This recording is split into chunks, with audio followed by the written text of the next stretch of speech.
যেদিন আমার বিয়ে হয় ওই দিন রাতে আমি ওনাকে বলে দিই যে আমি অন্য কাউকে ভালোবাসি। উনি চুপ করে সোফায় বসে পড়েছিল। একটিবারও এসে বিছানায় আমার পাশে বসেনি। একবার জিজ্ঞেস করেনি তবে কেন তার ঘরের বউ হয়ে আসলাম আমি আবার বলেছিলাম ঘুমের মাঝেও আমাকে টাচ করার চেষ্টা করবেন না। উনি মনে হয় কথা দিতে রেগে যান। উঠে এসে আমার সামনে দাঁড়ান। ওনার চোখগুলো লাল হয়ে আছে।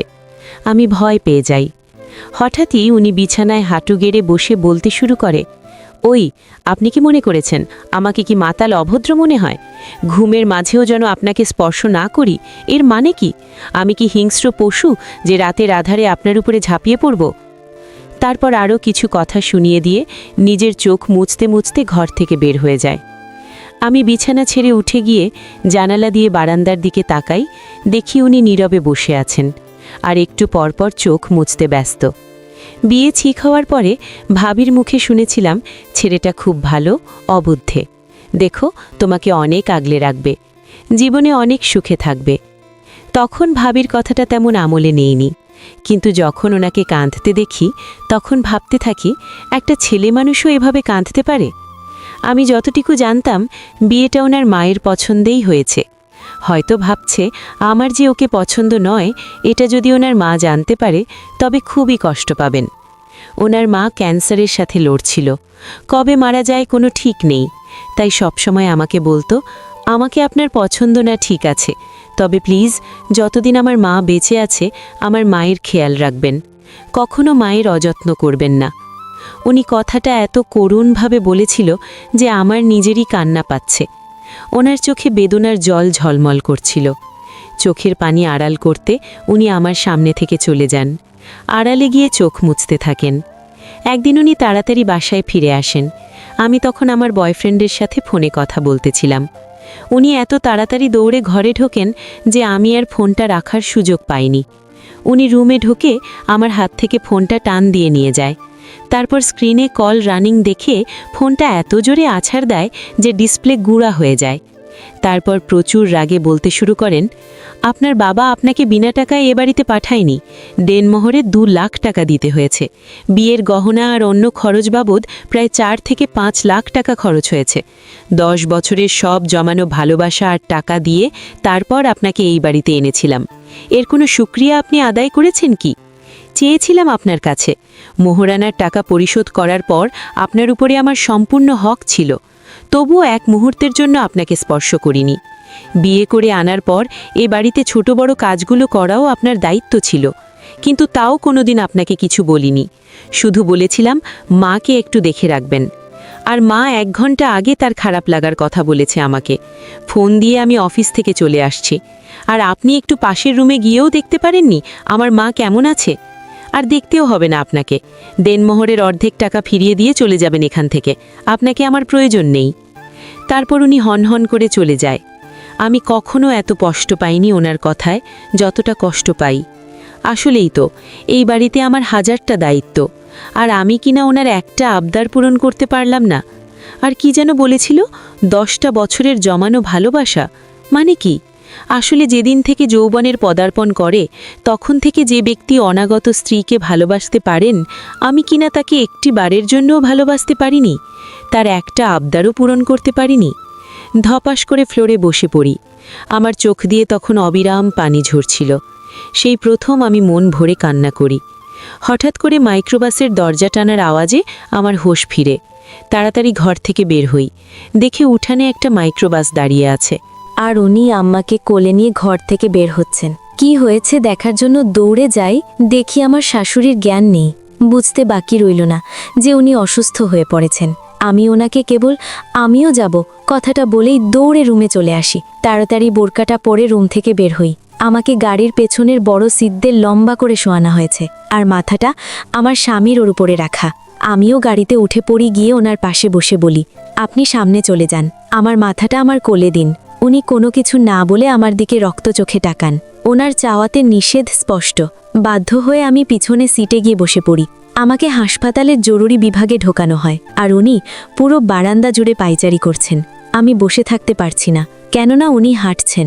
এ অবস্থায় যদি আমি বসে বসে আরাম করি তবে উনি হয়তো আবারও কষ্ট পাবেন। আমি এগিয়ে এগিয়ে ওনাকে বসতে বলি। এতে উনি বড় বড় চোখ করে আমার দিকে তাকান। আমি ভয়ে আর কিছুই বলিনি। দেয়ালে ঠাস দিয়ে দাঁড়িয়ে থাকে উনি। কিছুক্ষণ পরে লোহার লম্বা চেয়ারটাকে গিয়ে বসেন। আমিও ওনার পাশে গিয়ে বসি। ঘাটটা এগিয়ে ওনার কাঁধে রাখতে মন চাইছে, কিন্তু ভয়ে এগোতে পারছিলাম না। মন চাইছিল ওনার বুকে মাথা রেখে কতক্ষণ কান্না করি, হয়তো উনি এতে কিছুটা ভরসা পাবেন আর আমারও একটু ভালো লাগবে। কিন্তু অতটা সাহস আমার তখন নেই। তবুও কাচুমাচু করে ওনার পাশের চেয়ারটাতে গিয়ে বসি। মনে মনে ভাবতে থাকি, আমার এই কৃতকর্মের জন্য ক্ষমা চাওয়া অনেক জরুরি, কিন্তু হাসপাতালে তো আর পায়ে ধরে মাফ চাওয়া যায় না। আর স্বামীর কাছে স্ত্রী ক্ষমা চাইতে হলে পায়েও ধরতে হয় না। আলতো করে হাতটা ধরে দুফোঁটা চোখে জল ফেলাই যথেষ্ট। অথবা ছোট্ট বিড়াল ছানার মতো করে স্বামীর বুকে মুখ রুকিয়ে নিলেই হয়তো প্রথমে স্বামী স্ত্রীটিকে একটু গরম নজরে তাকাবে, তবে তখন স্বামীর চোখের দিকে অসহায়ের মতো তাকালেই হয়ে যায়।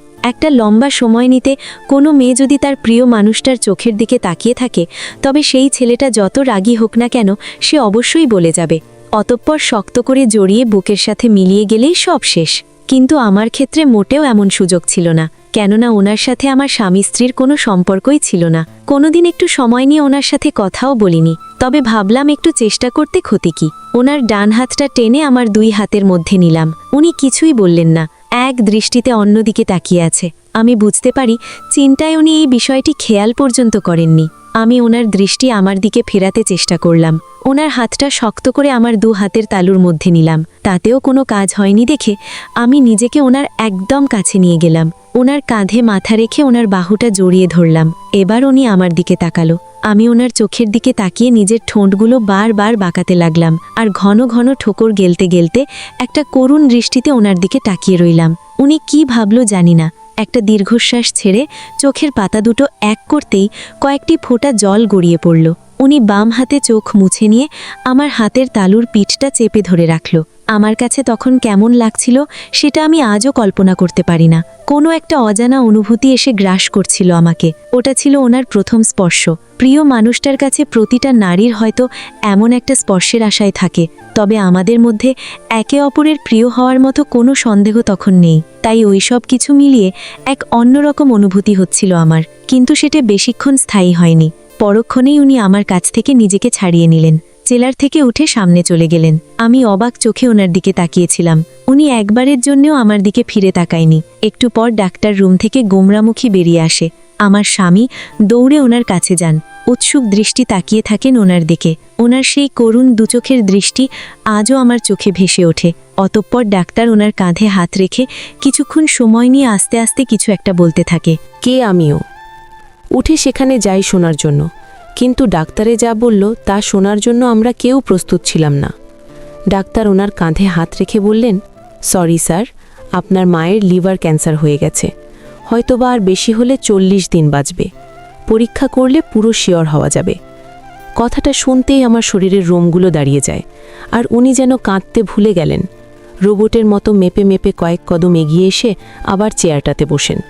হাত দুটোর কোনোই হাতুতে 10টা আঙুল দিয়ে পুরো মুখটা আড়াল করে নীরবে কাঁদতে লাগলেন। আমি এবার আর নিজেকে কন্ট্রোল করতে পারলাম না, গিয়ে ওনার পাশে বসলাম। ওনার কাঁধে হাত দিয়ে বলতে লাগলাম, sorry, I am very sorry, please please. কথাগুলো বলে কাঁদতে কাঁদতে ওনার বাহু ঝরিয়ে কাঁধে মাথা রাখলাম। উনি বলতে লাগলেন, কেন অমন হয় আমার সাথে? সবসময় কেন এমন হবে? এ জীবনে কি কখনো সুখ পাবো না আমি? কেন এমন হয় বারবার, কেন? বলতে বলতে উনি কান্নায় ভেঙে পড়েন।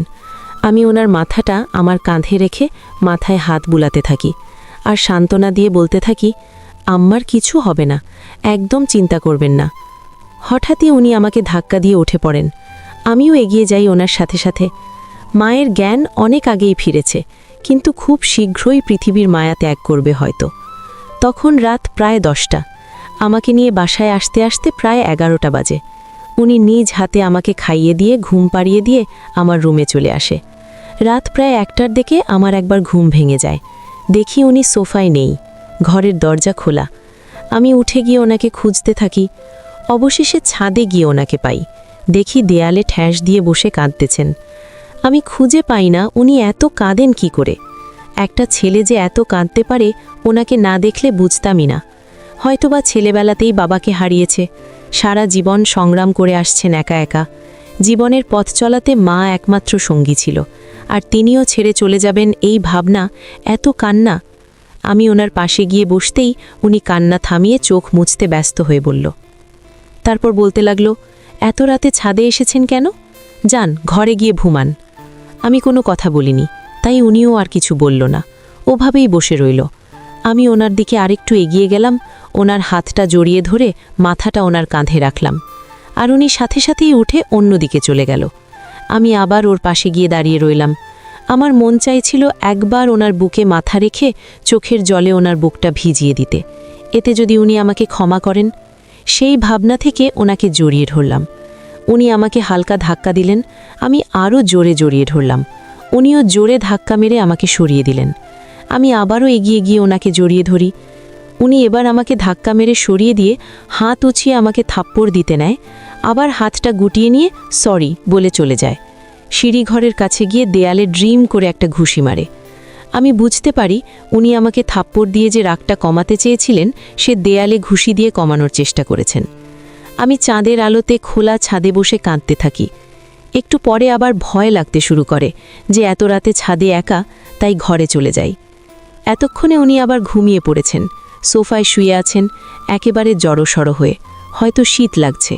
ঘরে একটাই কাঁথা, আর সেটা আমি দখল করে রেখেছি, তাই তিনি কাঁথা ছাড়াই ঘুমাচ্ছেন। আমি কাঁথা এনে ওনার উপরে দিতে ঘুমের ঘোরে টেনে গায়ে জড়িয়ে নেন। খুব নিষ্পাপ লাগছিল ওনাকে। সারাটা দিনে কেমন জানি মায়া জমে গেছে ওনার প্রতি। সারাদিন কান্নাকাটির ফলে চোখটা ফুলে লাল হয়ে আছে। দেয়ালে ঘুষি দেওয়ার ফলে হাতটা কতটুকু ছিলে গেছে। আমার রুমে ফার্স্ট এইড বক্স ছিল, আমি সেখান থেকে একটু ভাই নিয়ে তোলা দিয়ে হাতে ঘষতেই উনি নড়ে ওঠেন, কিন্তু সারাদিন অনেক পরিশ্রম করে ক্লান্ত হয়ে আছেন, তাই পুরোপুরি উঠলেন না।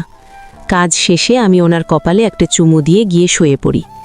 সকালে ঘুম থেকে উঠে রান্নাঘরে যাই। রান্না প্রায় শেষ। তখন শাশুড়ি আমার রান্নাঘরে আসেন। রান্না কতটুকু হয়েছে দেখে আমাকে রান্না শেষ হলে ওনার ঘরে যাওয়ার কথা বলে যান। রান্না শেষ করে শাশুড়ির রুমে যাই। উনি আমার হাত ধরে নিজের পাশে বিছানায় বসান আর এক নাগারে বলতে শুরু করেন, অবন্তী মারে, আমি কি আর বাঁচব না রে? আমার তো মনে হয় আর বেশি দিন বাঁচব না। জানিস রে মা, ছেলেটা সেই ছোটবেলাতেই বাবাকে হারায়। জানিস, সে অল্প বয়সে কষ্ট করে কাজ করে, আবার পড়ালেখাও করে। আমাকে লোকে কত জোর করে বিয়ে দেওয়ার জন্য, আমি না করে দিই। ছেলেটাকে নিয়েই বেঁচে আছি। ছেলেটা আমার আদরের চেয়ে কষ্টই বেশি পাইছে। বাপ মরার পরে এলাকার লোকের আদরও পায় না, আবার আমার বাপের বাড়ির আদরও পায় নাই। তারপরও কোনোদিন বলে নাই আমি কষ্টে আছি। আমি যখন যা চাইছি তাই দিছে। যেদিন তোকে দেখতে যাই অনেক ভালো লাগে তোকে। ছেলেটা একবারও বলেনি আমি আগে দেখে তারপর আমার মত জানাবো। শুধু বলেছিল, মা তুমি যা ভালো বোঝো তাই করো, আমার কিছু বলার নেই। তারপর তো তুই এবারের বউ হয়ে আসলি। আমি তোকে তুই তুই বলি, তাই রাগ করিস না আবার। তুই তো আমার মেয়ের মতোই। আমার ছেলেটাকে একটু দেখে রাখিস, কোনো সময় কষ্ট দিস না রে মা। ছেলেটা আমার জীবনেও আদর পায়নি, তুই একটু আদর দিয়ে আগলায় রাখিস। দেখবি তোকে মাথায় তুলে রাখবো। আমার জন্য কাঁদিস না, আমি তো বুড়া হয়ে গেছি। বুড়া মানুষ তো মরণ লাগবেই, কত জোয়ান মানুষই মইলা যায়।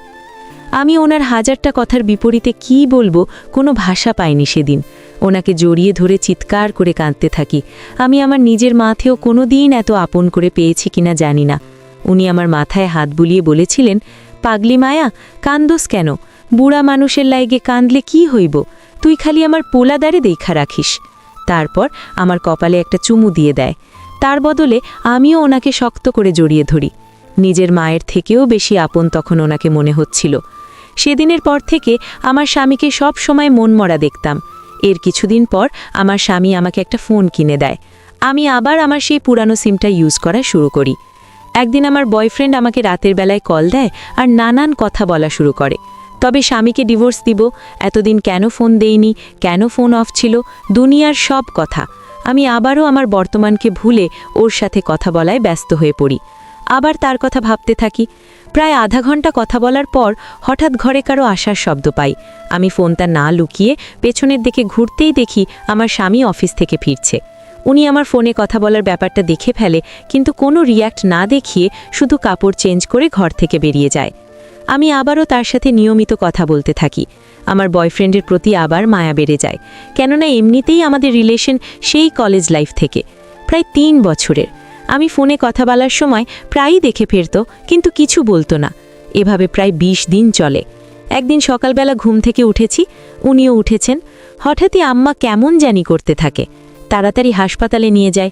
ডাক্তার বলে দেয় বাড়িতে নিয়ে যান, ওনার সময় একদম শেষ হয়ে এসছে। যা চায় নিয়মিত দিয়েন, হয়তো আর 2 থেকে 1 দিন আছে। ওই দিন দুপুরে বাড়ি চলে আসার পর থেকে আমি ওনাকে আর ঠিকমতো খেতে দেখিনি। সারাক্ষণ মুখ ভার করে রাখত, ঠিকমতো কথাও বলতো না। ওই দিন রাতেই শাশুড়ি আমাকে ডেকে বলে, অবন্তী মারে, এদিকে আসতো, শোন তোকে কয়টা কথা বলি। আমি বললাম, আম্মা বলেন, কি বলবেন? উনি বলতে শুরু করেন, শোন মা, তোকে আমার পছন্দেই বিয়ে করিয়েছি, এটা তুই মনে হয় জানোস। তারপরও আবার বলি, শোন, আমি আমার ছেলের কাছে এখন পর্যন্ত যা চাইছি ও সবটুকু চেষ্টা করে তার জোগাড় করে দিয়েছে, কখনো আমাকে অভাব ছুতে দেয়নি। আমি তো তাকে কিছুই দিয়ে যেতে পারলাম না রে। অতপর আমার শাশুড়ি যা বলে তা শোনার জন্য আমি একটুও প্রস্তুত ছিলাম না। শাশুড়ির কথা শুনে আমার হাত পা হীন হয়ে যায়। হতভম্ব হয়ে গুটিসুটি হয়ে বসে থাকি খাটের এক কোণে। আমি তো ওনার কথা শুনে হতভম্ব হয়ে যাই। আমার শাশুড়ি কি তবে আমার ব্যাপারে সব জানে?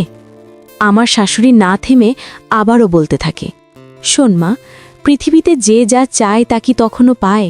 অনেক সময় পায় না। আমার ছেলেটা সব সময় খালি আদর ভালোবাসা খুঁজত, কিন্তু তা পায় নাই। বড় হয়েও আমার পায়ে মাথা রাইখা ঘুমাতো, জানিস? ওর জমানো টাকা দিয়ে এটা ওটা কিনে লুকিয়ে রেখে দিত, কিন্তু আমি ঠিকই দেখে ফেলতাম। আর ওই জিনিসগুলো আর কারো না, হবু বউয়ের জন্য হয়তো রাখত। ওর তো আর কোনো বোন নেই, তা আমি ঠিকই বুঝতাম। তুই ওর ঘরের আলমারির পশ্চিম পাশের ডয়ারটা খুলে দেখিস, অনেক কিছু কিনে জমাইছে তোর জন্য। দেখ, আমি ঠিকই বুঝতে পারছি, হয়তো আজ রাতটাই আমার শেষ। তারপরেই বাড়িতে তুই আরও কত ভাবতাম, দূর থেকে একটা নাতিতে নাতি থাকবো বাড়িতে, ঘরগুলো আবার ভরে যাবে। কিন্তু দেখ, তা দেখার কপাল আমার নেই। আর এই জীবনে কষ্ট করেছি মনে হলেও আবার বুঝি যে ছেলেটা আমারে কোনো কষ্টে রাখে নাই। কিন্তু আমি পারলাম না রে, আমি পারলাম না ছেলেটারে একটু সুখে রাইখা যেতে। পোলাটা আমার রাইতে ছাদে উঠে একলা একলা কাঁদে। আমি দেখেও লুকাইয়া যাই, যেন আমারে না দেখে। ও যদি জানতে পারে যে আমি তোদের এই ব্যাপারটা জানি, তাহলে ও খুব কষ্ট পাইব। তোরে আর কোনো কিছু কমু না রে, আমারে মাফ করে দিস। আমি না বুঝাই তোরে এই বাড়ির বউ বানাইয়া আনছি। এখন যা, গিয়ে ঘুমা। আমি শেষবারের মতন আজকে একটু ঘুমাই। তুই পারলে আমার একটু অজুর পানি আইনা দিস, নামাজ পড়ে ঘুমাই। যদি সকালে সুযোগ না পাই। আমি এতটাই পাষাণ হয়ে গিয়েছিলাম যে ওই দিন শাশুড়ির পা ধরে মাফও চাই নাই। অজুর মগটা হাতে নিয়ে ঘর থেকে বের হতেই দেখি আমার স্বামী শাশুড়ির ঘরের বারান্দা থেকে উল্টো দিকে হাঁটতেছে। তার মানে উনি এতক্ষণ সব শুনছে। শাশুড়িকে অজুর পানি এনে দিয়ে আমি আমার ঘরে চলে আসি। উনিও একটু পরে এসে ঘুমিয়ে পড়েন। পরদিন সকালে উঠেই শাশুড়ি ঘরে যাই, দেখি উনি অনেকক্ষণ আগেই উঠেছেন ঘুম থেকে। নামাজ শেষ করে তাসবিহ হাতে বসে আছেন। আমি জিজ্ঞেস করি, আম্মা কিছু খাবেন এখন? চা বানিয়ে দিব। উনি আমাকে না করে। আমিও নামাজ শেষ করে রান্নায় ব্যস্ত হয়ে পড়ি। আমার স্বামী ওই দিন অফিসে যায়নি, ঘরেই থাকেন। একটু পরপর শাশুড়িকে খেয়াল করছেন, খোঁজ নিচ্ছেন। দুপুরে খাওয়ার পরে একটু শুয়ে থাকি, কখন ঘুমিয়ে যাই বুঝতেই পারি না। ফোনের আওয়াজে ঘুম থেকে উঠে পড়ি। দেখি আমার বয়ফ্রেন্ড ফোন দিয়েছে। আমি কেন জানি তখন কথা বলতে সংকোচ বোধ করি, তবুও কথা বলি অনেকক্ষণ। সে আবারও আমাকে ডিভোর্সের ব্যাপারটার কথা বলে। আমি ঘরের মধ্যে বলেই ফেলি আমার শাশুড়ি হয়তো আর বেশিক্ষণ বাঁচবে না, শাশুড়ির মৃত্যুর পরে ডিভোর্স হয়ে যাবে। তারপর যথারীতি অন্য কথা বলতে থাকে। হঠাৎই আমি আমার স্বামীর চিৎকার শুনতে পাই। আমি ফোন রেখে দৌড়ে বাইরে যাই। দেখি উনি শাশুড়ির ঘরে। আমি ঘরে ঢুকতে যাদের দেখি তাতে আমার শিরা উপশিরা হিম হয়ে যায়, আমার শরীরের লোমিগুলো দাঁড়িয়ে যায়।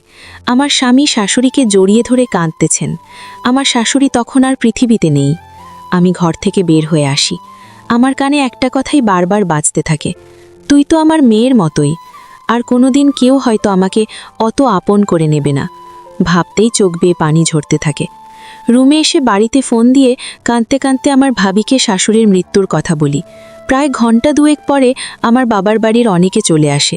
আব্বু আমার স্বামীকে সান্ত্বনা দিতে থাকেন, আর উনি কেবল অসহায়ের মতো এক দৃষ্টিতে তাকিয়ে থাকেন শাশুড়ির লাশের দিকে।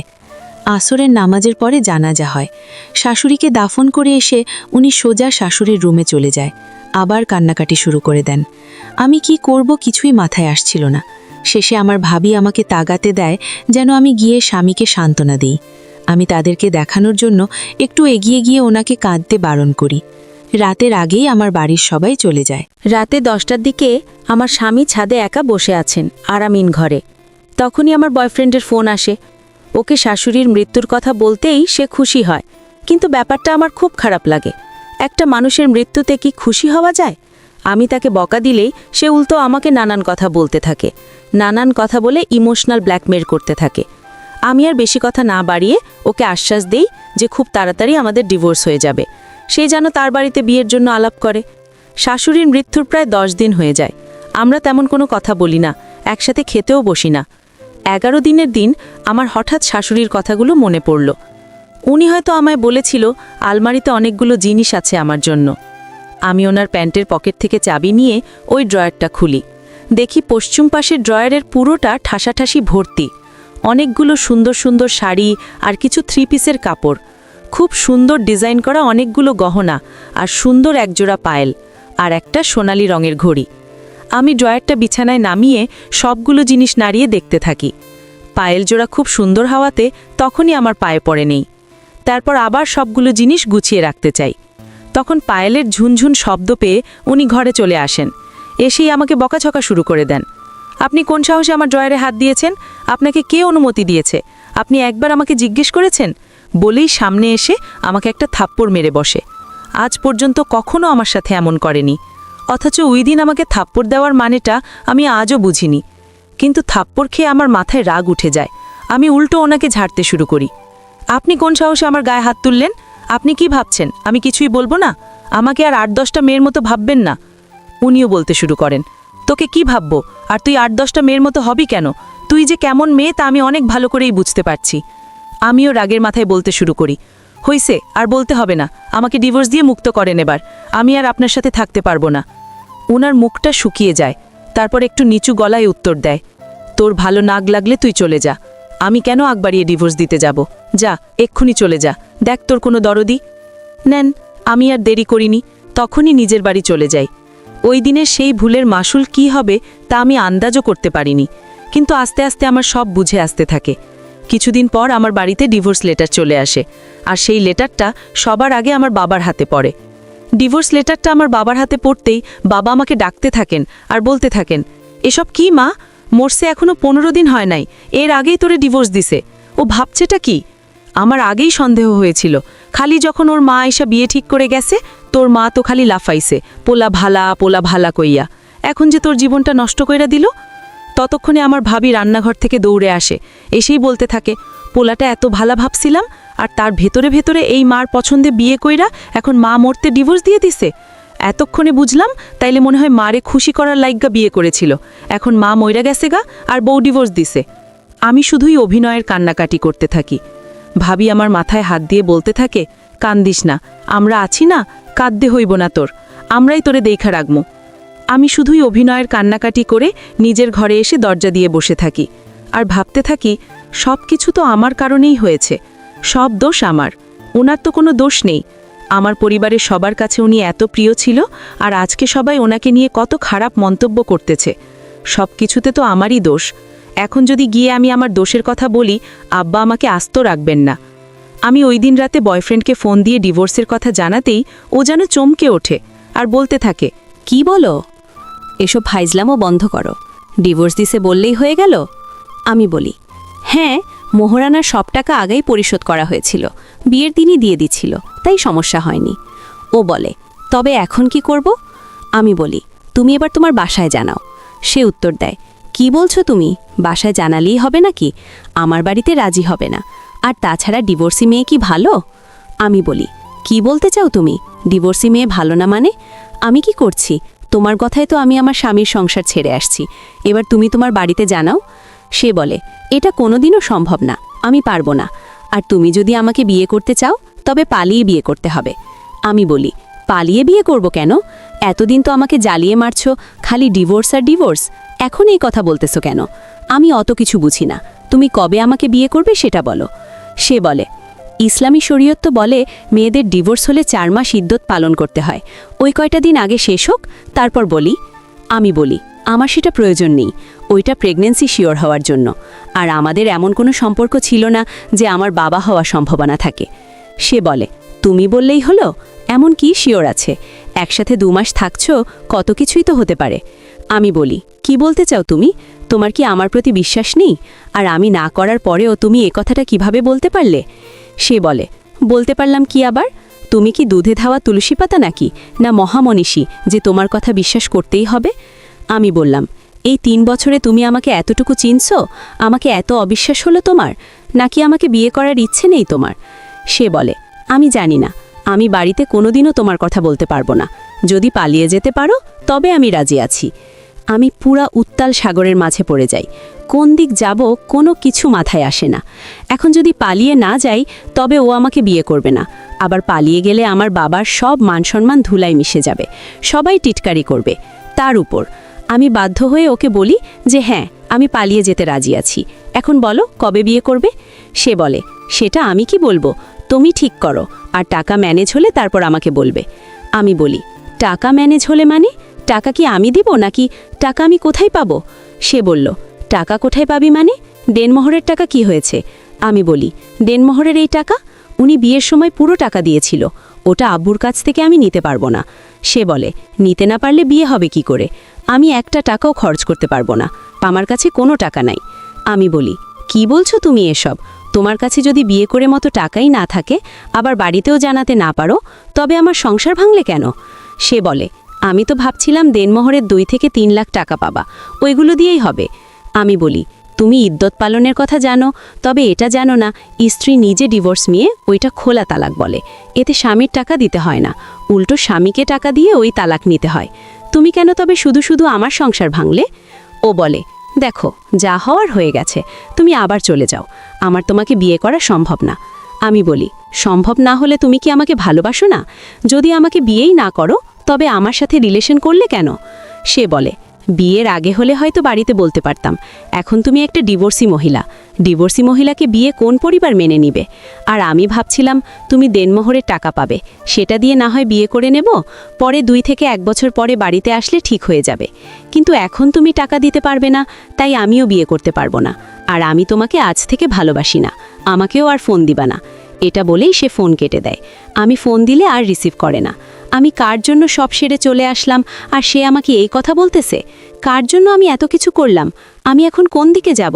আমি আমার বাবা মাকে কি বলবো? আর যদি আমি আবার আমার স্বামীর কাছে ফিরে যাই, তবে ওনার সামনে আমি কোন মুখে দাঁড়াবো? কিংবা জবাব দিব ওনার কথাগুলোর? আমার চারদিক অন্ধকার হয়ে আসে। এত কিছুর চাপ সহ্য করতে না পেরে আমি অজ্ঞান হয়ে যাই। জ্ঞান ফিরতে দেখি আমার পাশে আমার মা আর ভাবি বসা। ওনারা আমাকে অজ্ঞান হওয়াটাকে সেভাবেই দেখে যেভাবে 8-10টা নববিবাহিত মেয়ের মাথা ঘুরে পড়ে যাওয়া আর অজ্ঞান হয়ে যাওয়াটাকে দেখে। মানে আমি প্রেগন্যান্সির কথা বলতেছি আর কি। কিন্তু আমি তো জানি যে আসলে কি হয়েছে। আম্মু চলে গেলে আমি ভাবিকে বলি যে ভাবি, তোমরা যা ভাবছ আসলে তা না, আমার অনেক টেনশন হচ্ছিল, যার ফলে এমনটা হয়েছে, আর আমার প্রেগনেন্ট হবার সুযোগ নেই। ওনার সাথে আমার কোনো তেমন সম্পর্কই ছিল না। আমার ভাবি বলে, কি বলছো তুমি এসব? ও তোমাকে প্রথম থেকে মেনে নেয়নি? তুমি আমাদের বলনি কেন? আমি কি বলবো ভেবে পাই না, কারণ উনি তো আমাকে মেনে নিতে অস্বীকৃতি জানায়নি। আমার জন্যই তো এসব হলো, তাই আমি আর কোনো উত্তর দিতে পারিনি। শুধু বলি, ভাবি বাদ দিন তো, ওইসব আর বলবেন না। ভাবিও আর কিছু বলে না, চলে যায়।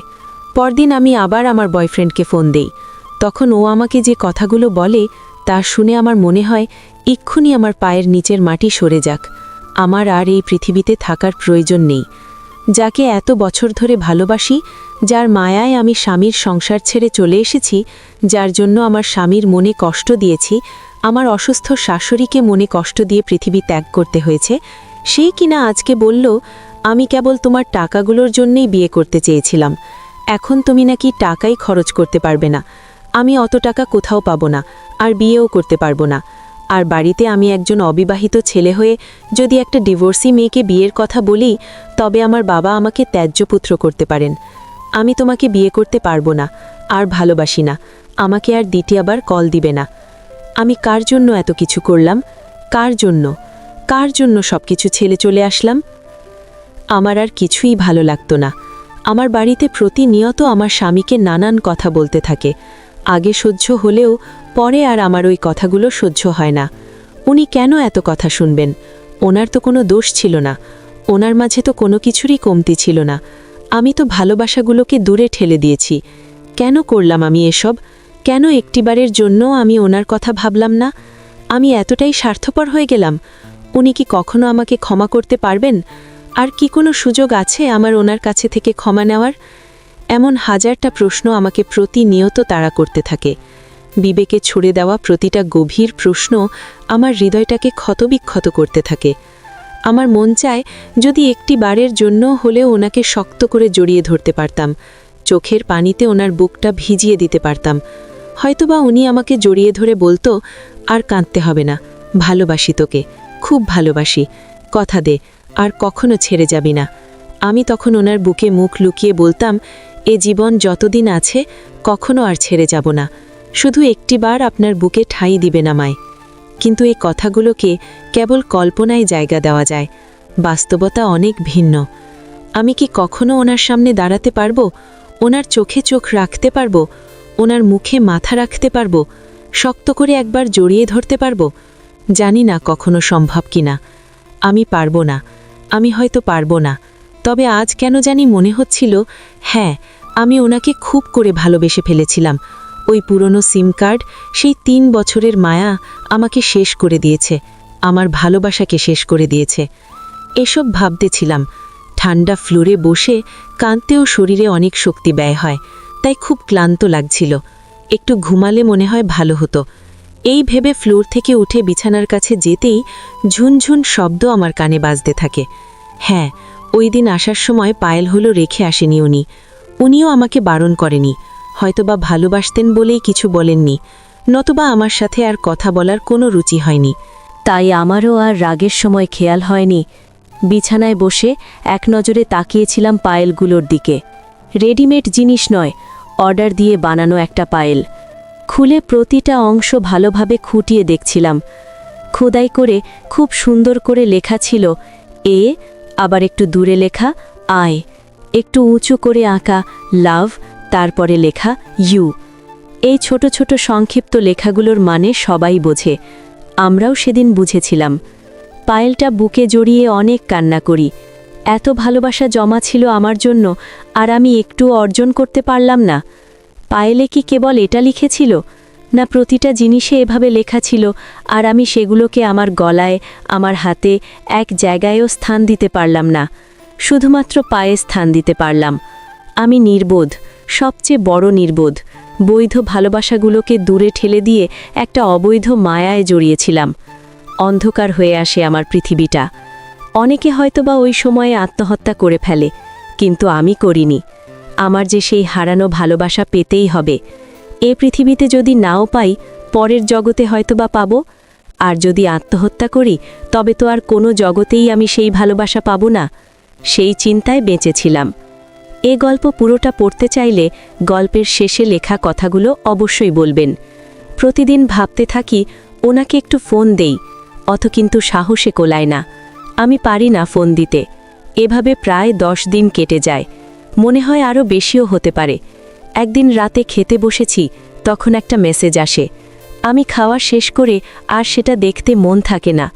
পরে রাতে ঘুমানোর আগে ফোন হাতে টেনে মেসেজটা দেখি। মেসেজটা আমার স্বামীর নাম্বার থেকে এসেছে। আমি তাড়াতাড়ি সেটা পড়তে উঠে বসি। অনেক বড় একটা মেসেজ, কি রেখে কি পড়ব আমি বুঝতে পারি না। অবশেষে শুরু থেকে খুব মন দিয়ে পড়তে শুরু করি। উনি লিখেছেন, কেমন আছো? আশা করি খুব ভালো আছে। আমি কেমন আছি তাও না বললেও চলবে। আজ আম্মুর মৃত্যুর 40 দিন হলো। যদিও এই দিন হিসেবে বিশেষ কোনো কিছু নেই, তবুও আমি এই দিনটা একটা বিশেষ দিন ধরে নিয়েছিলাম। ইসলামী শরীয়তে 40 খুব প্রশংসনীয়, তাই আর কি। আমি ঠিক করে রেখেছিলাম আম্মুর মৃত্যুর 40 দিন পর্যন্ত তোমাকে সময় দিব। কিন্তু তুমি এই দিনগুলোর মাঝে একটা বারের জন্য যোগাযোগ করনি। কি দোষ করেছিলাম? না হয় রাগের মাথায় একটা থাপ্পড় দিয়েছিলাম। কই এতদিন তো কিছু বলিনি। তোমার এত অনিয়মের পরেও কিছু বলিনি। কিন্তু যেদিন শুনি যে আমার আম্মু সব জেনে গেছে, ওই দিন থেকে আমার রাগ চলে আসে। তবুও তোমাকে এই কয়দিনের সময় দিয়েছিলাম। খুব ভালোবাসতাম তোমাকে, খুব খুব, তাই সহজেই ভুলতে পারিনি। তুমি নিজে যদি ডিভোর্স দিতে তবে তোমার বাড়িতে অনেক সমস্যা হতো, তাই বাধ্য হয়ে আমি ডিভোর্স দেই। আজ প্রায় 22 দিন হয়ে গেছে তুমি চলে গেছো। একটা বারের জন্য মনে হলো না যে আমি একা একা কিভাবে চলি, কে রান্না করে দেয়, কিভাবে সময় মতো অফিসে যাই? আমি কি ঠিকমতো অফিসে যেতে পারি? ঠিক সময় মতো খেতে পারি? সময় মতো ঘুম থেকে উঠতে পারি? একটা বারের জন্য জানতে মন চাইল না আমি বেঁচে আছি না মরে গেছি, তারও খোঁজ নাওনি। ওই দিন আমার অফিসে এসে সবার সামনে তোমার বাবা আমাকে প্রায় 30 মিনিট নানান কথা বলেছে, কতটা অপমান করেছে সবার সামনে। একটা বারও আমি ওনার দিকে মুখ তুলে তাকাতে পারিনি। একবারও বলিনি যে আমি কিছুই করিনি, আপনার মেয়ের জন্য এসব হয়েছে। বললে হয়তো তুমি অনেক কথা শুনতে, লোকে তোমাকে খারাপ ভাবত, তুমি অনেক বকা খেতে, তাই ওই দিন তোমার নামে কোনো অভিযোগ করতে পারিনি। কেন জানো? বড্ড ভালোবাসতাম যে তোমাকে। অফিসের কলিগরা আমায় বাজে ছেলে ভেবেছে ওই দিন, কিন্তু আমি একবারও তাদের ভুল শুধরাতে দেইনি। কারণ একটাই, বড্ড ভালোবাসতাম তোমাকে। কিন্তু তুমি একটুও ভালোবাসোনি আমাকে, একটুও না। তাই প্রতিটি মুহূর্তে কষ্টে কষ্টে তোমাকে ভুলতে শিখেছি, একাকী বাঁচতে শিখেছি। হ্যাঁ, এখন থেকে আর ভালোবাসি না তোমাকে, না, একটুও ভালোবাসি না। সব ভালোবাসা শেষ হয়ে গেছে। এখন তোমার জন্য আমার মনে কেবল ঘৃণা ছাড়া আর কিছুই নেই। ক্ষমা করে দিও, তোমার জীবনের অনেকটা সময় আমার কারণে নষ্ট হয়ে গেছে। আরেকটা কথা, আজ থেকে আর কোনো সম্পর্ক নেই তোমার সাথে, তাই আর আমার খোঁজ নেওয়ার প্রয়োজন নেই, আর কোনো ফোন দেওয়ারও প্রয়োজন নেই। ভালো থাকবেন। মেসেজটা পড়ার পর আমার কেমন যেন লাগছিল তা আমি নিজেও বলতে পারবো না। আমি চিৎকার করে কেঁদেছিলাম ওই দিন। অত কান্না আমি জীবনেও করিনি। আমার ঘরটা থেকে আব্বুর ঘর দূরে, ভাইয়ের ঘর থেকেও দূরে, আর রুমের দরজাও লাগানো, তাই কেউ শুনতে পায়নি আমার কান্না। সারাটা রাত ঘুমাতে পারিনি, কান্নায় কান্নায় কাটে পুরো রাত। শেষ রাতে ক্লান্ত হয়ে একটু ঘুমাই। সকালবেলা ঘুম থেকে দেরিতে উঠি, তখন রান্না প্রায় শেষ, তবুও ভাবিকে সাহায্য করার জন্য যাই। ভাবি আমার দিকে তাকিয়ে বলতে থাকে, অবন্তী, তোমার চোখ এমন লাল কেন? ঘুমাওনি ঠিকমতো? আমি বলি, ভাবি, ঘুম হয়নি বেশি। ভাবি বলে, তোমাকে বলছি না কান্নাকাটি করবে না। যে কিনা 2 মাসের বউকে ডিভোর্স দিয়ে দেয়, তাও মা মরা 15 দিনের মাঝেই ওই রকম বাজে লোকের জন্য কান্নার কোনো মানে হয় না। আমরা আছি না, কোনো টেনশন করবা না। আমি বলি, ভাবি প্লিজ ওনাকে কিছু বলবেন না। ভাবির আগে ফুলতে ফুলতে বলে, ওই দরদ উতলে পড়তেছে, এসব হারামির জন্য কিসের দরদ এত? আমি শুধু বলি, ভাবি প্লিজ এখন কিছু বলো না, রাতে তোমার সাথে কথা আছে, সবাই ঘুমালে তারপর আমার রুমে এসো। ভাবি বলে, আচ্ছা ঠিক আছে, যাও, এখন গিয়ে ভালো করে হাত মুখ ধো, চোখ যেন লাল না থাকে। আমি এসে হাত মুখ ধুয়ে নেই ভালো করে, যেন আব্বু আম্মু লাল চোখ না দেখে। রাতে খাওয়ার পরে সবাই যখন ঘুমিয়ে যায়, তখন ভাবি আমার রুমে আসে। আমি ভাবিকে আস্তে আস্তে সব বলি। কথা শেষ হতেই ভাবি জল জল চোখে আমার দিকে তাকিয়ে থাকে এবং হঠাৎই জোরে থাপ্পড় মারে। আমি গালে হাত দিয়ে কাঁদতে থাকি, আর ভাবি আমাকে বকতে থাকে, তুমি এটা কি করছো? স্বামী 1000টা দোষ করলেও যেখানে মাঠে কামড়ে পড়ে থাকতে হয়, কথাটা ছোট থেকে শুনে আসছি, বারবার বুঝিয়ে ঠিক করতে হয়, আর সেখানে তুমি কিনা সেই অবন্তী। এটা তুমি কি করলে? আব্বা আম্মা যদি জানতে পারে কি হবে একবার ভেবে দেখনি? আব্বা হার্টের রোগী, তিনি এসব শুনলে কি একটা অবস্থা হবে ভেবেছো একবার? এই তোমার ভাইয়া যে আমাকে এত বকাঝক করে, এরপরেও কি আমি এখানে আছি না? আর তুমি কিনা কোনো কারণ ছাড়াই স্বামীর সংসার ছেড়ে চলে আসছো। ওই দিন আব্বা জামাইকে এতগুলো কথা শুনে আসছে, এখন কোন মুখে তুমি জামাইয়ের সামনে যাবে? আর আব্বা কি কোনোদিনও জামাইয়ের সামনে যেতে পারবে? আমি কিছু জানি না, এখনও সময় আছে। কয়েকদিনের মাঝে যেভাবে পারো জামাইকে বুঝিয়ে চলে যাও, নয়তো পরে আর যেতে পারবে না। আর যে 5 থেকে 7 দিন আছে, এর মাঝেই চলে যাও, নয়তো পরে সারা জীবন পচতাতে হবে। আমি ভাবিকে জড়িয়ে কাঁদতে থাকি, কেননা আমি কি করব তখন আমার মাথায় কিছু আসছিল না। আমি কেবল কান্নাকাটি ছাড়া আর কিছুই করতে পারছিলাম না। ভাবি আমাকে সান্ত্বনা দিয়ে বলে, এখন আর কেঁদেই কি হবে, যা করার তা তো পড়েই ফেলেছ। আমার তোমার ভাইয়াকে বুঝিয়ে বলবো, দেখি কি হয়। আমি ভাবিকে বারবার না করতে থাকি, ভাবি, ভাইয়ার যে রাত আমাকে আস্ত রাখবে না। ভাবি বলে, তাকে আব্বাকে বলবো এখন যাতে স্ট্রোক করতে পারে। আমি বলি ভাবি না না, আব্বুকে ভুলেও বলা যাবে না, সব কিছু যদি ঠিক হয় তবেই আব্বুকে বলো। ভাবি বলে তা দেখো আগে, তুমি কথা বলে যদি ঠিক না হয় তবে না হয় তোমার ভাইয়াকে বলবো। অতঃপর ভাবি চলে যায়। আমি ওনাকে ফোন দেই, কিন্তু ফোন ঢোকে না, আমার নাম্বারটা হয়তো ব্লক রেখেছে। আমি ভাবির ফোন দিয়ে ফোন দেই, 2 থেকে 3 বার রিং হওয়ার পরে উনি ফোন ধরে। সালাম দিয়ে কেমন আছেন বলতে উনি উত্তর দেয় আলহামদুলিল্লাহ। কে বলছেন? আমি আমতা আমতা করে বলি আমি অবন্তী। উনি বললেন কেন কল দিছেন? আমি উত্তর দেই কথা ছিল, একটু সময় হবে? উনি বলেন আমার কোনো সময় নেই আর, একবারও কল। আমি কিচ্ছু বলতে পারি না, শুধু কাঁদতে থাকি। যতই চেষ্টা করি কান্না থামাতে, কিন্তু থামাতে পারি না। উনি ওপাশ থেকে কল কেটে দেন। তখন পৃথিবীতে নিজেকে সবচেয়ে বেশি অসহায় মনে হচ্ছিল। নিজের পায়ে নিজেই কুড়াল মারলাম। পৃথিবীর সব সুখ হয়তো আমার জন্য অপেক্ষা করছিল, ওনার জমানো সব ভালোবাসা হয়তো আমার ভাগ্যে জুটত, কিন্তু আমি সব ছেড়ে অবৈধতার টানে চলে আসলাম। আমার ভেতরটা হাহাকার করতে থাকে। অনেকবার কল দিয়েছিলাম, তারপর একবারও কল রিং হয়নি। ওনার মনে হয়তোবা অভিমানগুলো তীব্র আকার ধারণ করেছে। কষ্ট পেতে পেতে ভেতরটা শক্ত হয়ে গেছে। আমার জন্য হয়তোবা শুধু ঘৃণাগুলোই অবশিষ্ট আছে। বাধ্য হয়ে পরের দিন ভাইয়াকে জানাতেই হয় ব্যাপারটা। আমার আর তখন কিচ্ছু করার ছিল না। ওনাকে আমি আর বোঝাতে পারবো না, এতটুকু জ্ঞান আমার হয়ে গিয়েছিল। ভাইয়াকে কথাটা জানাতেই ওই দিন রাতেই বাড়িতে আসে ভাইয়া। যখন আমার সামনে দাঁড়ায় আমি ভাইয়ার দিকে তাকাতে পারি না ভয়। এমনিতেই ভাইয়া অনেক রাগী, তার ওপর আমি যে অপরাধ করেছি এর কোনো ক্ষমা নেই। কাছে ভাইয়া আমাকে মারে, সেই ভয়ে আমি আগেই ভাইয়াকে জড়িয়ে ধরে কাঁদতে থাকি। এতে করে ভাইয়া আমাকে আর মারতে পারেনি, কিন্তু কথা শুনিয়েছে প্রচুর। কেন এরকম একটা কাজ করেছে, তারা কি কখনো আমার খারাপ চেয়েছিল কিনা, যার ফলে আমি এই ভুল কাজটা করেছি? আমি কোনো জবাব দিতে পারিনি সেই সময়। পরে ভাইরাই আমার মাথায় হাত বুলিয়ে বলে, একটা মাত্র বোন তুই, তোর কষ্ট আমি সহ্য করতে পারবো না। আব্দুল্লার কাছে না হয় আমার একটু ছোট হতে হবে, তবুও তোর জীবনটা তো আমি নষ্ট হতে দিতে পারি না। তার আগে তুই একটা কথা বল, আর কোনো দিন তুই কোনো প্রকার ভুল কাজ করবি না। আব্দুল্লাহ আমার কথার বাইরে একটা কাজও করবি না, আর যদি করিস তবে মনে করবি যে তোর ভাই আর নেই, তুই আর জীবনেও আমার সামনে আসতে পারবি না। আমি কি উত্তর দেব বুঝে পাইনি। ভাইয়াকে জড়িয়ে কাঁদতে কাঁদতে বলেছিলাম, আমি কোনোদিন তোমার অমর্যাদা হতে দেব না ভাইয়া, তুমি আমাকে ক্ষমা করে দিও ভাইয়া।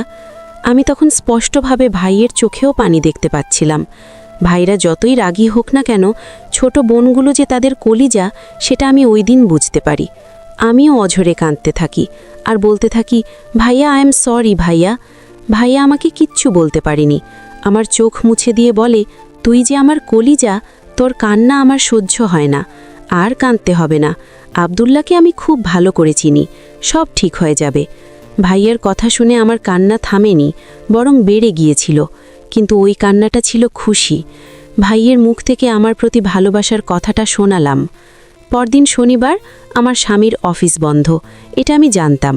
সকালবেলায় ভাইয়া আমাকে নিয়ে আমার স্বামীর বাড়িতে যান। দরজায় নক করার কিছুক্ষণের মাঝে উনি দরজা খুলে দেন। ওনার মুখটা কেমন শুকিয়ে গেছে। ঘামার্ত মুখটা দেখে বুঝতে পারছিলাম উনি রান্না করছিলেন। উনি আমাকে দেখে আবার মুখ ঘুরিয়ে দরজা বন্ধ করে দিতে নেন, কিন্তু পরবর্তীতে ভাইয়াকে দেখে আর দরজা লাগাতে পারিনি। আমরা দুজনেই ঘরে ঢুকে পড়ি। ভাইয়া আমাকে দূরে যেতে বলে, তারপর ওনার হাত ধরে কিসব যেন বলেছিল। আমি কিছুই শুনতে পাইনি, কিন্তু সম্বন্ধী হয়ে এভাবে ছোট বোনের জামাইয়ের হাত ধরে আকুতি করে কথা বলায় আমার স্বামী বেশ লজ্জা পাচ্ছিলেন। এটা আমি বেশ ভালো করেই বুঝতে পারি। কথা শেষ করে ভাইয়া এক মুহূর্ত দেরি করেনি, হন হন করে বেরিয়ে যায় ভাইয়া। চলে যেতেই উনি আমার সামনে এসে দাঁড়ায়। কিছুক্ষণ কি যেন ভাবতে থাকেন, তারপর ঠাস করে আমার গালে একটা থাপ্পড় লাগিয়ে দেন আর বলেন, মেয়েদের মুখের উপরে মারা নিষিদ্ধ, তারপরে মারলাম কেন? আসছেন, আবার কেন আসছেন? আপনার কোনো দরদিনা আছে, গেলেন না তার কাছে? কেন আসছেন এখানে? কি দরকার ছিল আসার? আজকে আপনার জন্য ভাইয়াকে এইভাবে আমার সামনে দাঁড়াতে হয়েছে। আমি কি জীবনেও আর ভাইয়ার দিকে তাকাতে পারবো? ভাইয়া এবার লজ্জায় আমার সামনে আসতে পারবে না। পারবে আব্বা সেদিন এতগুলো কথা বলে গেছে আমাকে, এখন আমি কি করে আব্বার সামনে যাব? আর আব্বা জীবনেও আমার সামনে দাঁড়াতে পারবে? আমি তাকালেই তো অপমানিত হবেন। কি ভাবছেন কি নিজেকে?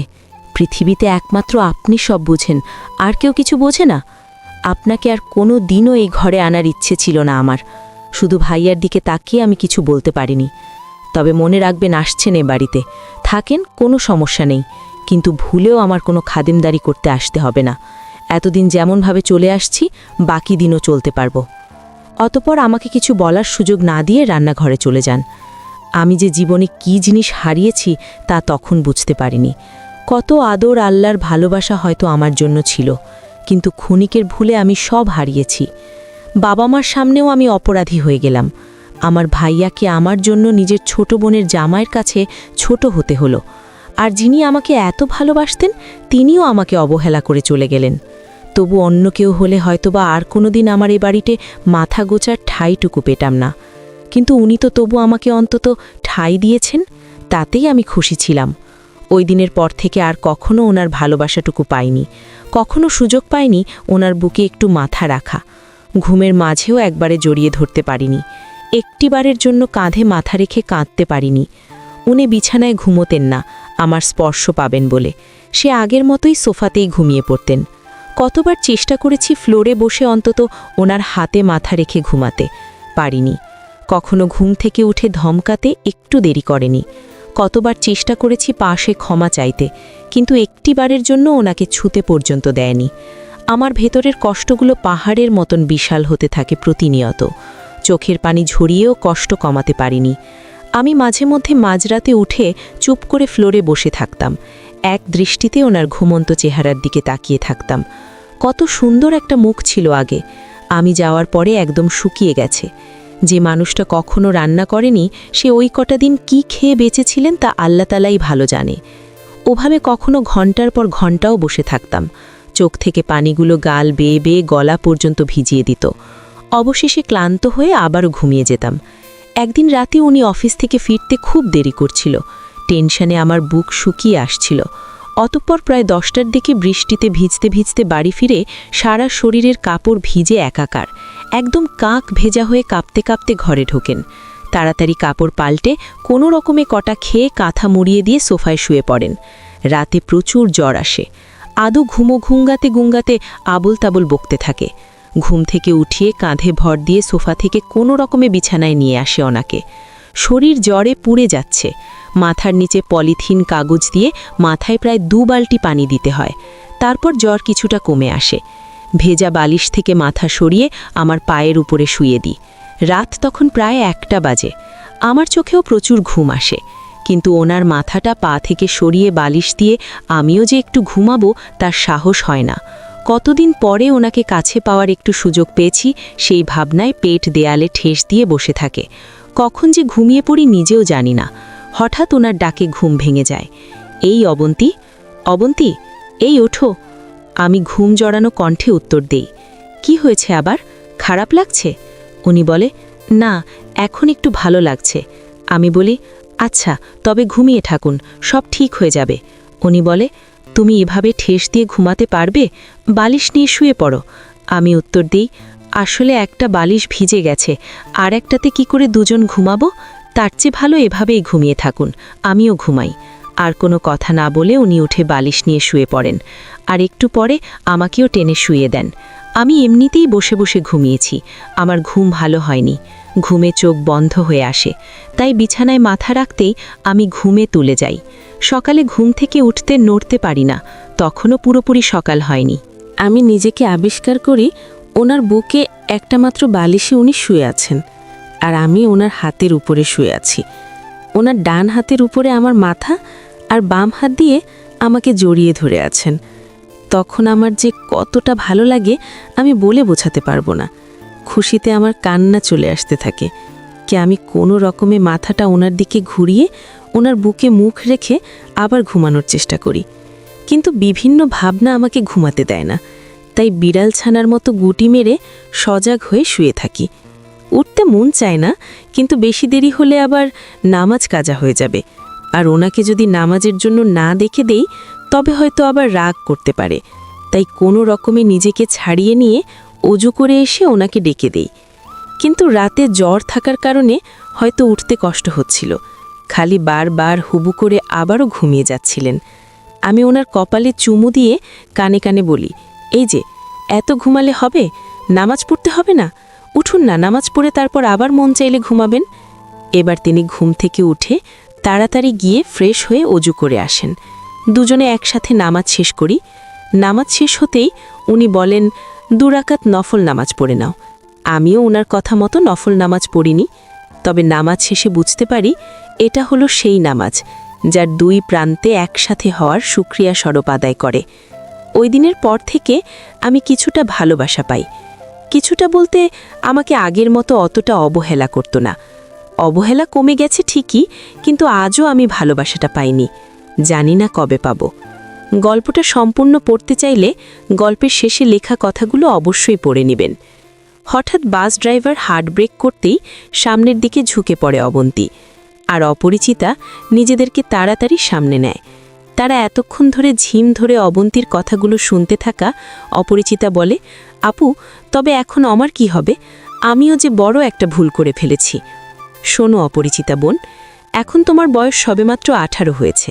হয়তো তুমি মনে করছো সেই কলেজ লাইফের রিলেশনশিপটা অনেক মজার ছিল, সে অনেক ভালোবাসত।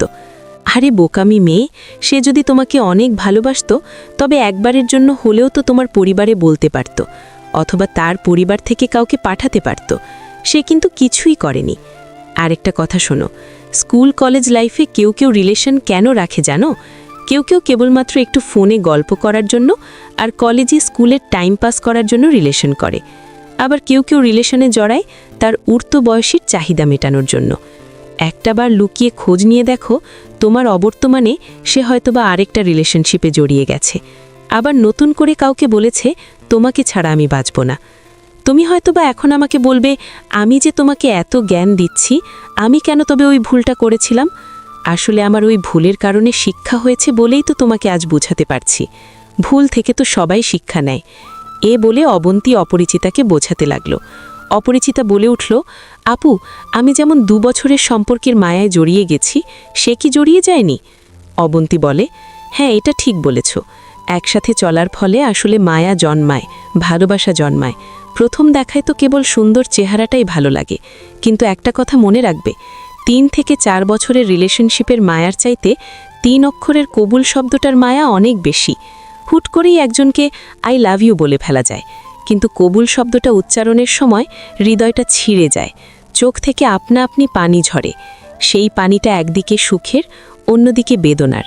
তুমি আজকে যদি তোমার স্বামীকে ডিভোর্স দিয়ে বাড়ি চলে যাও এবং ইদ্যত পালন শুরু করে দাও, আমি গ্যারেন্টি দিয়ে বলতে পারি, তুমি কালকে হাতের অনামিকা আঙুলটার দিকে তাকিয়ে ভাববে, এখানে অনেক যত্নে এর একটা আংটি ছিল।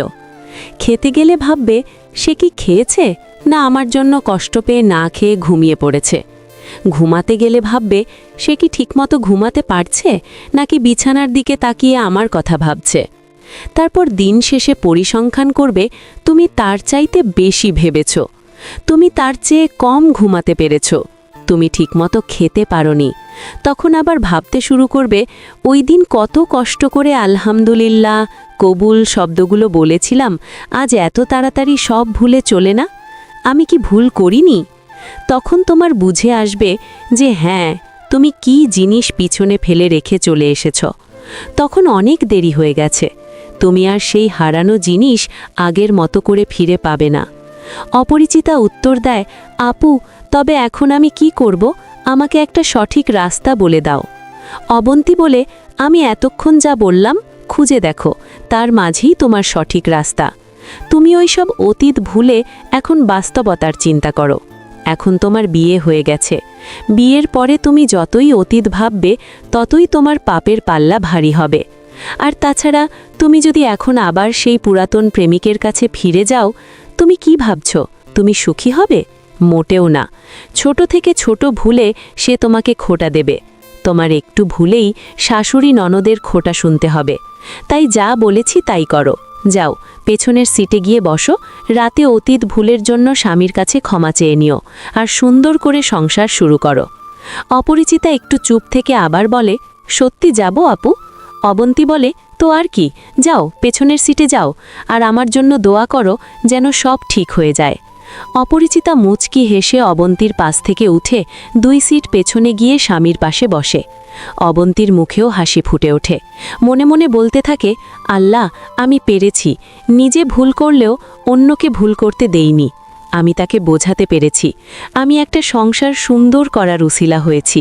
আল্লাহ, এই কাজকে উসিলা করে তুমি আমার সংসারটা ঠিক করে দাও। আল্লাহ, তুমি ওনার মন পরিবর্তন করে দাও। এখন থেকে যেন উনি আমাকে আগের মতোই ভালোবাসে, সেই ব্যবস্থা করে দাও। অবন্তী আজকে তার বাপের বাড়ি যাচ্ছিল।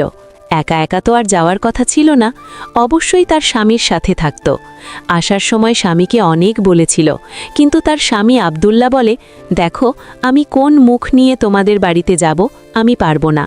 আব্বা আমাকে দেখলে অপমানিত হবেন, আম্মা আমাকে দেখলে অপমান হবেন।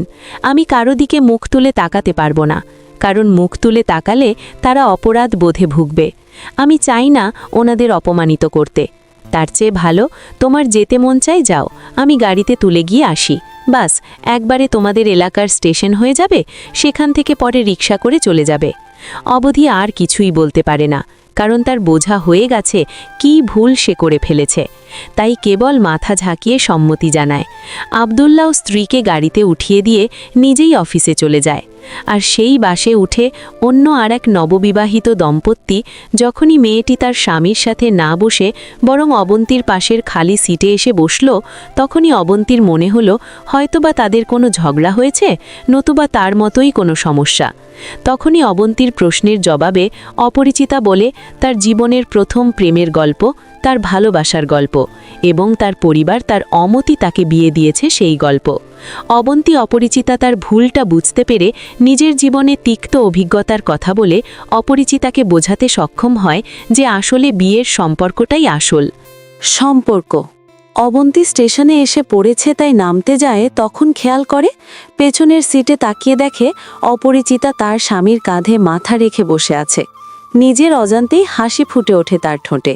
বাস থেকে নেমে রিকশায় ওঠে। রিকশায় বসে ভাবতে থাকে, আমি কত কিছু হারিয়ে ফেলেছি। আজ হয়তোবা উনি সাথে আসলে আমিও এমন করে ওনার কাঁধে মাথা রেখে প্রকৃতির সৌন্দর্য উপভোগ করতে পারতাম। বাপের বাড়িতে সবাই জিজ্ঞেস করে, জামাইকে নিয়ে আসলে না কেন? অবন্তী নিজের চেহারা যথাসম্ভব স্বাভাবিক রেখে বলে, আসলে ওনার আজকে নাকি জরুরি কাজ আছে, তাই আসে নাই, পরে আসবে। কিন্তু অবন্তীর ভাবি বুঝে ফেলে যে অবন্তী মিথ্যা বলছে।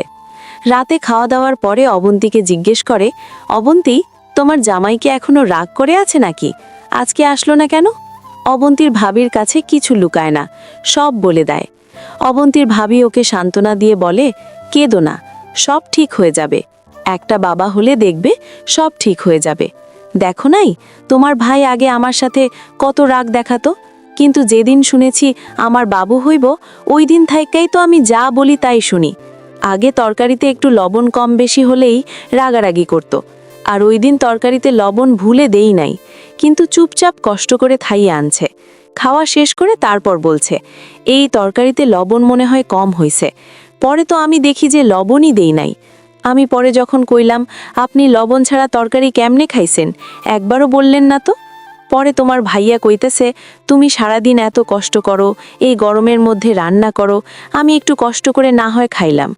পুরুষ মানুষের এমনই, রাগ বেশি, কিন্তু দেখো বাবু হইলে তখন আর রাগ করতো না, তুমি যা কইবা তাই শুনবো। অনেক পুরুষ বলে, একবার চিন্তা করি বউটা ডিভোর্স দিয়ে আবার বিয়ে করুম, খালি পোলাটা মাইয়াটার দিকে চাইয়া পায় না। তাদের বলি, ভাই, আপনার পোলা মাইয়াটা কিন্তু আপনার স্ত্রীর কারণেই হয়েছে, সুতরাং সন্তানের চেয়ে সন্তানের মাকে অধিক ভালোবাসতে শিখুন। অবন্তী মনে মনে ভাবে, উনি তো এখন আমাকে ভালোবাসে নাই ঠিকমতো, আমার বাবু। অবন্তী ভাবি বলে, অবন্তী হইছে, এখন আর চিন্তা করণ লাগবো না, যাও গিয়ে ঘুমাও, আমিও যাই। তোমার ভাই মশারি ছাড়াই শুয়ে রইছে, যেই মশা যাই, আমি গিয়ে তোমার ভাইয়ের মশারি টানিয়ে যেতে হব, বলেই চলে যায়। অবন্তীও নিজের মতো মশারি টানিয়ে শুয়ে পড়ে। তারপর স্বামীকে ফোন দিয়ে খাওয়া দাওয়ার খোঁজ নিয়ে ঘুমিয়ে পড়ে। দুদিন পর অবন্তীর আর বাপের বাড়িতে মন বসে না, খালি ভাবির কথাগুলো চিন্তা করে। স্বামীকে ফোন দিয়ে বলে এসে নিয়ে যেতে, কিন্তু আব্দুল্লাহ আসবে না জানিয়ে দেয়। কোনো ভাবনায় অন্তর না পেয়ে বাবাকে বলে ফেলে, আব্বু, তুমি একটু বলো, না হলে উনি আসবেন না।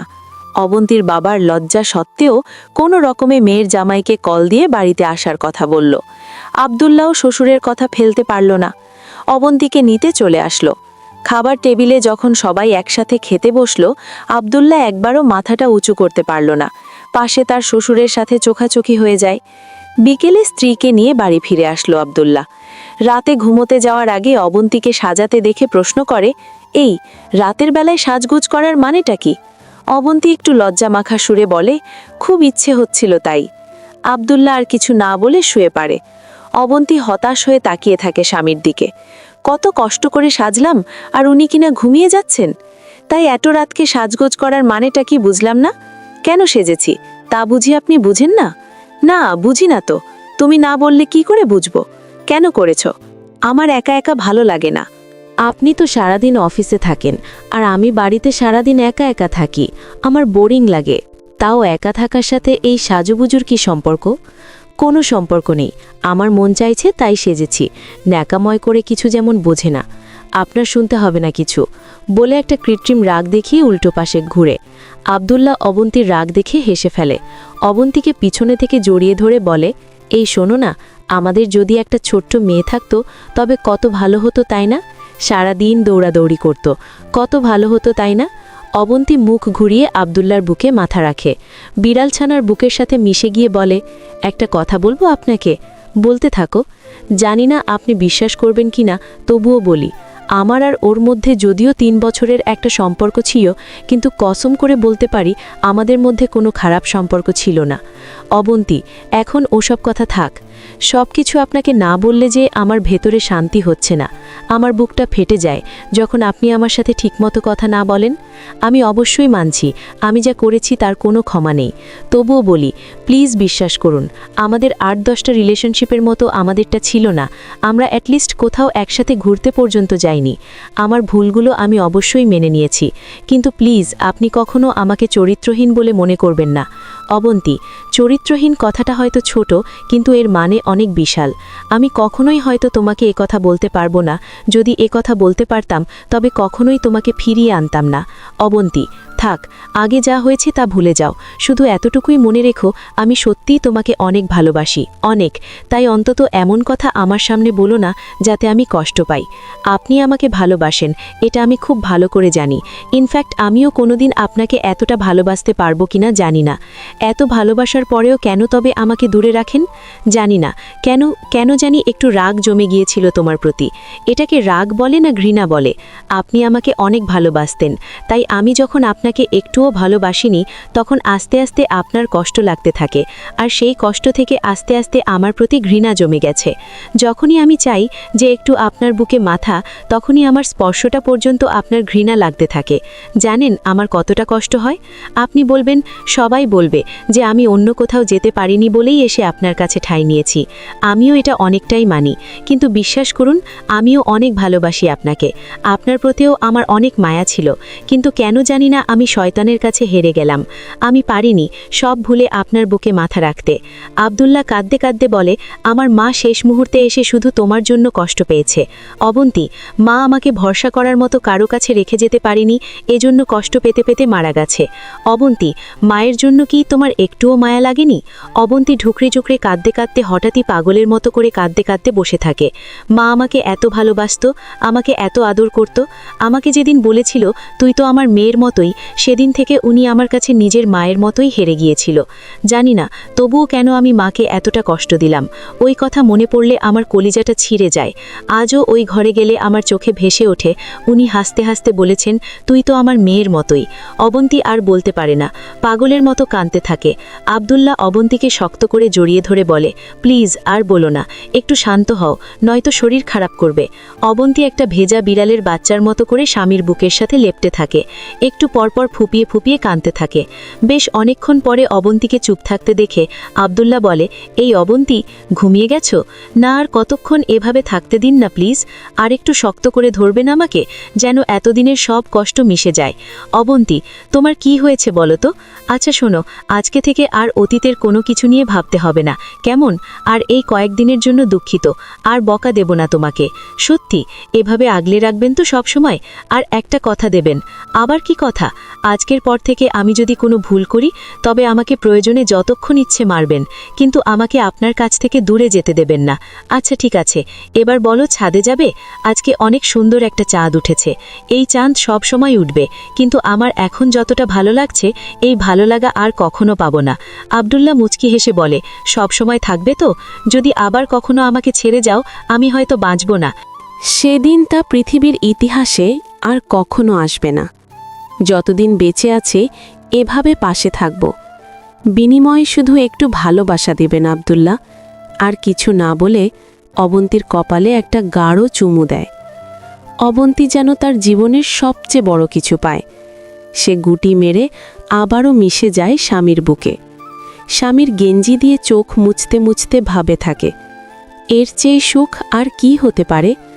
আর আমি কি না অবৈধ তার সুখ খুঁজেছিলাম। সে আব্দুল্লার কানে কানে বলে, খুব ভালোবাসি, কখনো ছেড়ে যাব না, শুধু এভাবে একটু আদর দিও। পৃথিবীর দুপ্রান্তে দুটো মানুষ একত্রে মিলিত হলে হয়তো এভাবে একে অপরের সাথে জড়িয়ে যায়।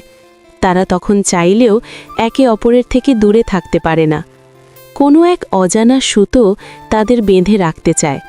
হয়তো সেটা সেই 3 অক্ষরের শব্দ কবুল। এই শব্দটা উচ্চারণ করতে যেমন কষ্ট হয়, ঠিক তেমনি এটা ভেঙে আলাদা হয়ে যাওয়াও হয়তো কষ্ট।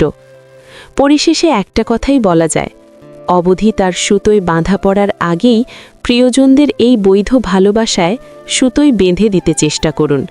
হয়তো তারা এই সুতোটা ধরে জীবন কাটিয়ে দিতে পারে স্বাচ্ছন্দ্যের মাঝে। ভালো থাকুক পৃথিবীর প্রতিটা স্বামী স্ত্রীর বন্ধন। একে অপরের ভরসায় কাটিয়ে দিয়েও সারাটা জীবন, এই কামনা। সমাপ্ত। গল্পটি আপনাদের কাছে কেমন লেগেছে প্লিজ কমেন্ট করে জানাবেন। গল্পটি ভালো লাগলে চ্যানেলটি সাবস্ক্রাইব করে পাশে থাকার অনুরোধ রইল। সবাইকে ধন্যবাদ।